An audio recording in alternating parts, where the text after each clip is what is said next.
Dôležitá vec jedna, Pišta, na ktorú nesmieš zabudnúť, lebo sa ti to nepodarí.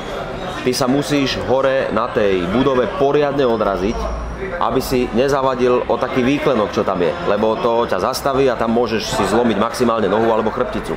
No, to je nepríjemné, to je veľká bolesť. Ty sa musíš poriadne odraziť, aby si ten výklenok preskočil a presne tak a flopa a rovno hlavou dolu. Škoricovník, ja som zabudol.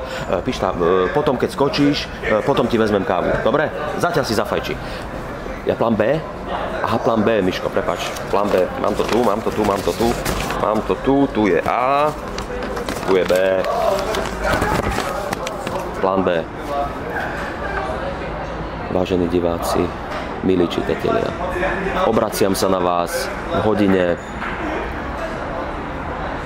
hodine núdze. A to núdze najvyššej, núdze finančnej. Viete, keď vyšiel prvý diel Škoricovníka Zlatá cesta, ja som sa do tej knihy šialene zamiloval.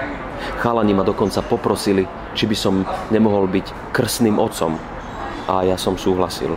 A vtedy sa mi splnil jeden z mojich detských snov. Ale už vtedy som vedel, že moja najväčšia túžba sa naplní iba vtedy, ak sa do nej zapoja všetci. Kniha, ako je Škoricovník Zlatá cesta, si totiž pýta viac ako len nejakú obyčajnú papierovú knižnú podobu. Ja som divadelný herec. Vždy som si tie príbehy videl, vždy som ich videl skôr na doskách divadla a nie pred okom nejakej kamery. Lenže divadlo sa neurobí samo. To v žiadnom prípade. To bolo prvé, čo som si uvedomil.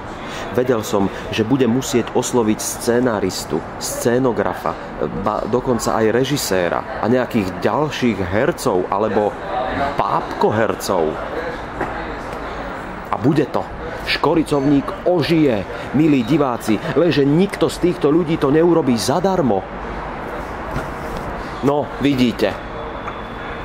A preto presne tu nastupujete vy, diváci, možno aj poslucháči. Škoricovník, slovenské fantasy divadlo potrebuje vašu pomoc. Choďte prosím na stránky www.štartovač.sk. Prispejte, kúpte si bonusy, predobjednajte si lístky do divadla či nejakú knihu. Jedným slovom, prispejte na kultúru, ktorú vyrobíme iba pre vás.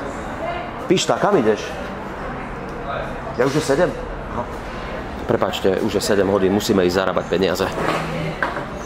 Počkaj!